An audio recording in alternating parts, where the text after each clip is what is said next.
These wild horses are the central characters in an ongoing ecological drama. A bit of the Old West which survives today, and so does the controversy. These days, there is a battle raging in the American West over what many see as the embodiment of the national spirit, wild horses.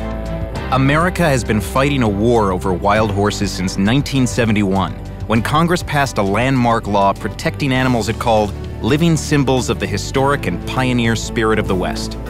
Today, President Nixon signed a bill to make killing them a federal crime. The measure promised to end the widespread harassment and slaughter of Mustangs and assure them a secure place on America's public lands.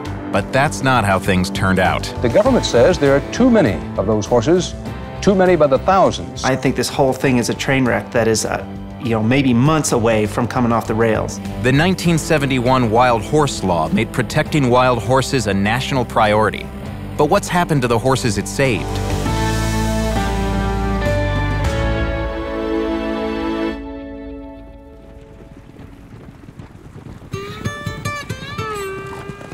Wild horses descend from animals brought to North America by Spanish conquistadors. At the turn of the century, vast herds roamed the West, as many as 1 million by one estimate. But by 1970, that population had fallen to less than 18,000. Victim of a pet food industry hungry for cheap meat. Get that horse!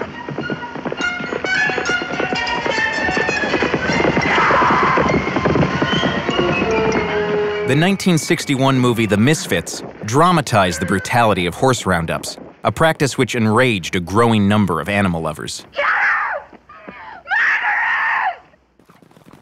The Mustang, maybe more than any other animal in America, is a symbol.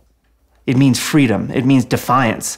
It means scrappy but noble. In a sense, it means us, right? It is the American. And to have something that we hold in such esteem at the same time, not only abused, but turned into dog food, was just something that people could not deal with in their minds.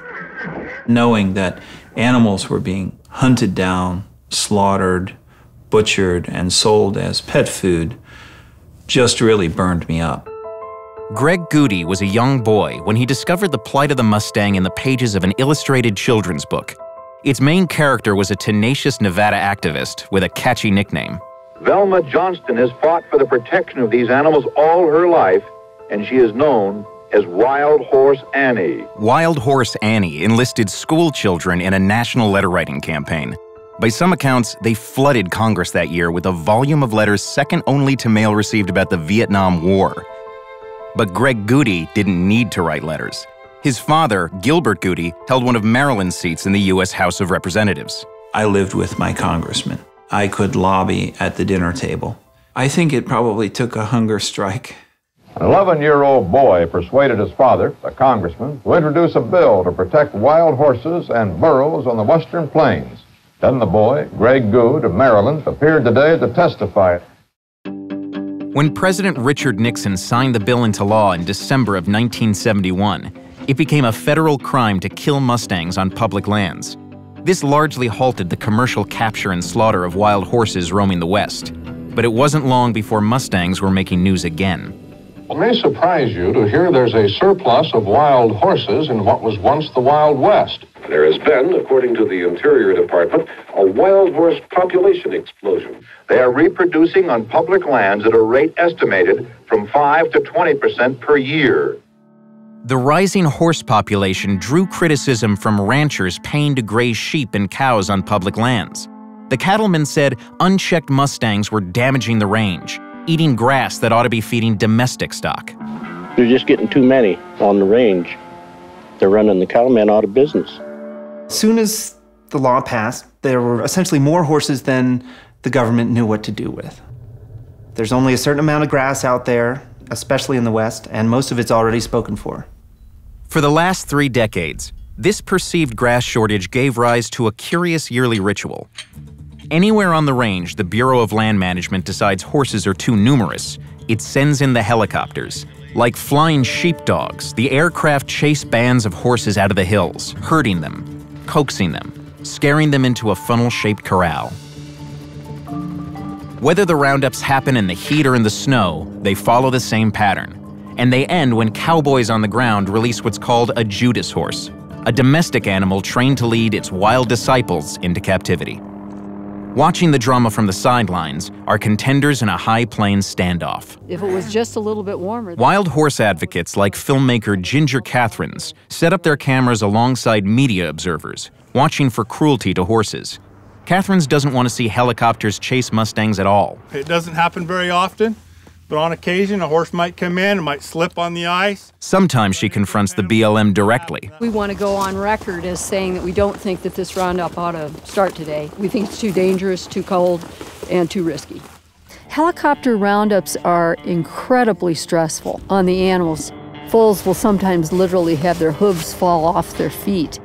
If you're wondering why our public lands are overgrazed or degraded, you need to look at the millions of head of livestock, cattle and sheep, that are permitted to graze out here. On the other side, ranchers stake their own claim to America's western past. I wrote my first wild horse when I was 11. That was in 1952. There are people that think the wild horse is a symbol of the American West. I think every rancher will tell you that we're riding the horses that built the American West. Garrett says activists have browbeaten the BLM into culling too few Mustangs. I have a place in my heart for the wild horse, but there would be a lot of us out of business if we didn't have public lands to graze on. If you talk to advocates, spend some time at a roundup with them, eventually they'll talk about how the BLM is in the pocket of big ranchers. And if you talk to the ranchers, if you spend any time at their ranches, they will talk to you about how the BLM's in the pocket of the advocates. At the end of this roundup in February 2013, the BLM treated a few dozen mares with a birth control drug and let them go. It also took another 160 horses off the range for good. Those animals joined the more than 7,000 Mustangs removed from federal rangelands last year. But that raises a big question. What is the government supposed to do with all these horses? The goal is to find them permanent homes. Even so, periodic exposés over the years reveal that the animals sometimes met a different fate. NBC News has been told by just about everyone we talked with, a large number of BLM horses likely end up slaughtered. The BLM sort of binges and purges when it comes to horses. They'll ignore the problem of overpopulation until it gets really bad, and then they'll do something they regret. And so in the 80s, they sold a bunch of horses to people that then slaughtered them. And in the 90s, they started doing the same thing again, sort of, but quietly. The BLM insists it does not knowingly sell horses to so-called kill buyers.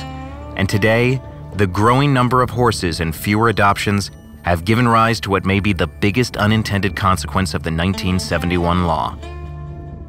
The Bureau of Land Management is probably the largest horse owner in the continental United States, maybe the world. There are nearly 50,000 formerly wild horses in burros living in corrals and long-term holding pastures in the Midwest. They're eating grass on the government dole.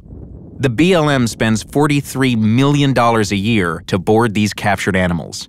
5 years ago, the Government Accountability Office warned the ballooning holding costs will overwhelm the program. I mean, we're talking 40, 50, 60% of our budget is going to just holding and carrying of animals. Today, more American Mustangs live in government pens or pastures than are estimated to live in the wild. We're full up. There's nowhere to go. There's nowhere to go with them. I really don't know what to say other than it's not sustainable. An independent scientific review recently found that the BLM's current program is not controlling the population. The study recommended wider use of birth control drugs, but acknowledged there's no easy way forward. It's a problem, and not an easy one to solve. They really made a mess of it. Are they wild horses when they are in captivity? It's awful. We have to manage wild horses on the range. I don't think anybody likes it, but nobody can find a way out of it. The law really did save the wild horse. The question is, what do we do with the horses we saved?